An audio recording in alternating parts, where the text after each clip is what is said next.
Paldies, priekšsēdētāji. Spekulantu uzbrukumi Grieķijai, Spānijai vai Portugālei nav problēmu cēlonis.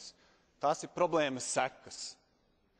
Mēs zinām ļoti labi, ka neviena ģimene nevar ilgstoši izdot vairāk naudas, nekā tā ieņem. Rezultāts ir bankrots.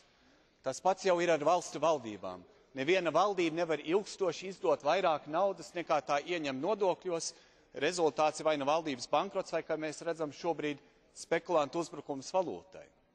Tas, kas šīm valstīm ir jādara, ir tas pats, ko Latvija, kura bija krīzes skārta jau pirms gada, gandrīz pirms pusotra, ir izdarījusi. Proti, ir krasi jāsamazina valdības budžeta izdevumi ar to saucamo iekšējo devalvāciju.